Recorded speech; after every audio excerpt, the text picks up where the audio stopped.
So hello everyone, welcome to the channel. So आज का जो हमारा वीडियो होने वाला वो होने वाला है SSC versus railway versus banking. मतलब कि तीनों एग्ज़ाम में हमारी क्या सिमिलरिटी है, क्या डिफरेंट है, किस एग्ज़ाम का पैटर्न कैसा रहता है, किस में क्या वैकेंसीज़ है, किस में कितने पोस्ट निकलते हैं पर ईयर, एंड किस में कौन कौन से मेजर एग्ज़ाम है, क्या सिलेबस है, क्या हमारा पोस्टिंग्स है, कैसा क्या है, all about A to Z तीनों एग्ज़ाम के बारे में, चाहे वो एसएससी रहे, चाहे रेलवे रहे, चाहे बैंकिंग रहे, उसको मैं बताने वाला हूँ। क्यों? क्योंकि सबसे ज़्यादा जो स्टूडेंट रहते हैं इन्हीं तीन एग्ज़ाम में अपीयर होते हैं। सो चलिए इसके बारे में बात करते हैं हमारा, ठीक है, टाइम वेस्ट नहीं करते हुए, ठीक।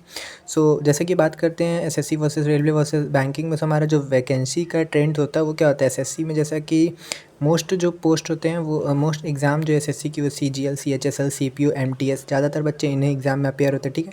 सो और भी एग्ज़ाम है एसएससी के। सो इसका जो वैकेंसी है, सो ये सारे एग्ज़ाम जो कि एसएससी कंडक्ट कराता है, इसमें आप मान के चलिए, सबका मान के चलिए, तो सारा जब आप काउंट करेंगे ना तो 80,000 से 1 लाख पर ईयर वैकेंसीज़ निकलती है, ठीक है, इन सारे एग्ज़ाम को मिला के। वहीं रेलवे की बात कर ले तो रेलवे में 1 लाख वैकेंसी निकलती, बट यहाँ पे क्या होता है, ये इनरेगुलर, एसएससी का हर साल आपको ये वैकेंसी निकलना ही है। ये पर ईयर श्योर है कि पर ईयर ये वैकेंसी निकलेगी, बट रेलवे में क्या है, इनरेगुलर है, 3-4 साल में कभी वैकेंसी निकलती है, निकली तो ठीक, नहीं निकली तो 3-4 साल तक वैकेंसी नहीं निकलती। सो ये थोड़ा सा डिफरेंस हो जाता है, ठीक है।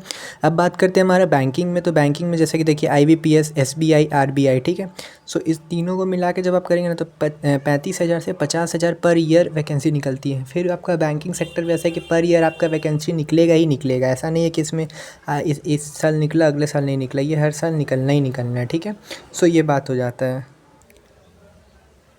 सो अब बात करते हैं हमारा जो मेजर एग्ज़ाम है, ठीक है, सारे में। जैसे एसएससी कौन कौन सा एग्ज़ाम कंडक्ट कराता है, सो ये कंडक्ट कराता है CGL, CHSL, MTS, CPO, steno, GD, JE junior engineer and selection post, ये सारे एग्ज़ाम जो एसएससी कंडक्ट कराता है।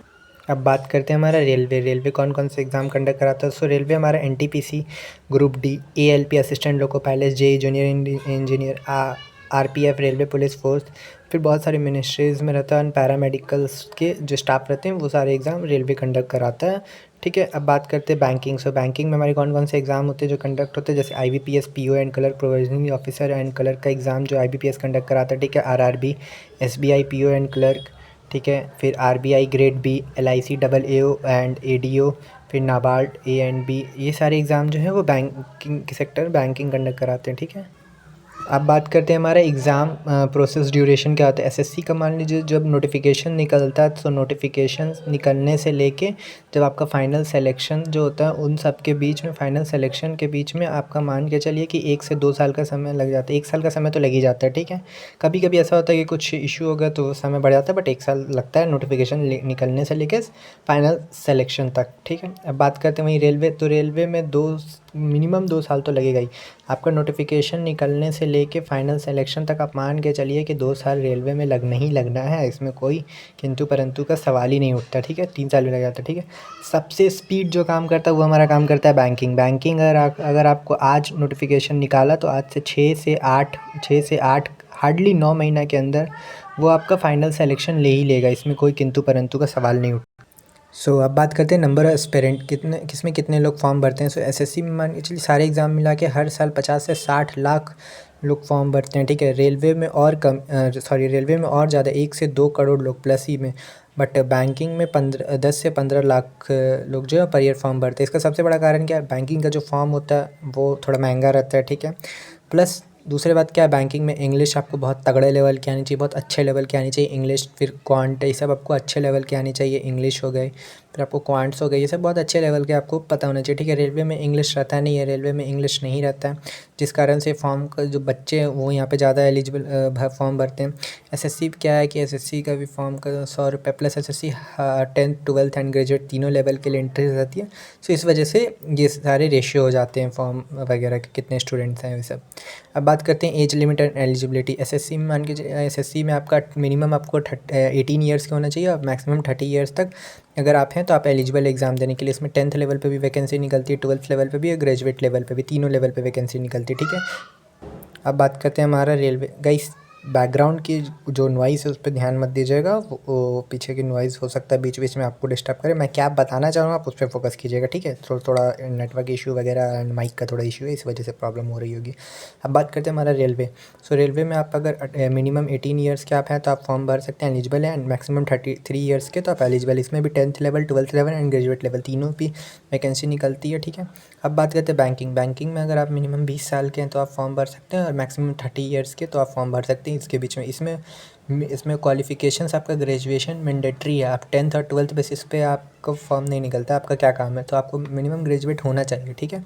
ये भी एक बहुत बड़ा कारण है कि यहाँ पे 10 से 15 लाख ही फॉर्म भराते हैं पर ईयर, ठीक है। अब बात करते हैं हमारा सिलेक्शन प्रोसेस। सो जो एसएससी है उसमें क्या होता है, Tier 1 and Tier 2 and then skill test, ठीक है। And document verification, DP document verification and some post में आपका मेडिकल होता है, कुछ कुछ पोस्ट में, ठीक है। सारे में नहीं होता, बट हाँ कुछ कुछ पोस्ट में आपका मेडिकल हो जाता है, सम पोस्ट में, ठीक है। जैसे जस्ट लाइक आप इंस्पेक्टर वगैरह सबके पोस्ट में, ठीक है। रेलवे में आपका CBT 1, CBT 2 and skill test medical भी आपका सम पोस्ट में होता है, एंड किसी में नहीं होता। बैंकिंग में फिर आपका प्रीलिम्स एंड मेंस हो जाता है, एंड इंटरव्यू होता है। ये होता है आपका प्रोविजनली ऑफिसर PO के लिए, एंड कलर के लिए सिर्फ प्री और मेंस। एग्ज़ाम पैटर्न की बात करते हैं। सो हमारा जो एसएससी वो देखिए वाइड रेंज में आपको पूछा जाता है, ठीक है। इसमें 4 पेपर होते हैं, GS GK maths reasoning English, ठीक है। वहीं सो जैसे कि बात करते हैं एग्जाम पैटर्न में, ठीक है। सो एसएससी का मैंने बता दिया, GS GK math reasoning English. Railway में बात करते हैं वाइड रेंज का फिर रहेगा। रेलवे में आपको बेसिक मैथ्स रहते हैं, रीजनिंग के क्वेश्चन रहते हैं। GK में आपको स्टैटिक्स एंड साइंस के रहते हैं, देन करंट अफेयर्स, इसमें इंग्लिश नहीं रहता, जैसे कि मैंने पहले ही बताया था। बैंकिंग सेक्टर में क्या होता है, लिमिटेड है बट डीप नॉलेज है, ठीक है। आपको पजल्स आने चाहिए, quants, reasoning, maths, banking awareness and DI maths के पेपर्स होते हैं, ठीक है। अब बात करते हैं difficulty levels and cut off. तो एसएससी मॉडरेट से हाई लेवल पे जा रहा है, जैसा कि अभी का ट्रेंड्स जो चल रहा है, मॉडरेट टू हाई लेवल के क्वेश्चन पूछे जाते हैं, ठीक है। कट ऑफ जो है 70 to 90% कट ऑफ चल जा रहा है एसएससी का। बात करते हैं रेलवे। तो रेलवे मॉडरेट लेवल पे 60 to 80% कट ऑफ जा रहे हैं रेलवे के। बैंकिंग जो है हाई लेवल के क्वेश्चन का लेवल हाई रहता है, तो इसीलिए इसका कट ऑफ जो है वो 35 से 50% पे ही एक्सेप्ट किया जाता है कि इतना कट ऑफ जाएगा, ठीक है। एक्सेप्ट RRB को, रेलवे रिजर्व, उनको करके यहाँ पे मिनिमम 35 to 50% कट ऑफ रहता है, ठीक है। वर्क प्रोफेशनल देखिए एसएससी जो क्या है वो डेस्क जॉब है, 9 to 5 की आपकी जॉब आपको करनी पड़ेगी, ठीक है। लाइफ स्टाइल आपका रहेगा। रेलवे क्या है, डेस्क है, फिक्स प्लस मिक्स्ड है, प्लस शिफ्ट आपको पॉसिबिलिटी है, आपको मतलब morning shift, night shift, evening shift type की आपको शिफ्ट रहेंगे, ठीक है। जो बैंकिंग है वो क्या है, ब्रांच वर्क टाइप का है, ब्रांच में आप बैठ के काम करेंगे, डेली डेस्क जॉब है, प्लस आपको टारगेटेड वर्क है आपको। सो ये टारगेटेड जो है आपको हर वीक के टारगेट मिलेंगे और उसको आपको फुलफिल करना रहेगा। सो होप्स आपको वीडियो पसंद आया। अगर आपको वीडियो पसंद आया तो चैनल पे बने रहिए and subscribe the channel for more content and thank you so much.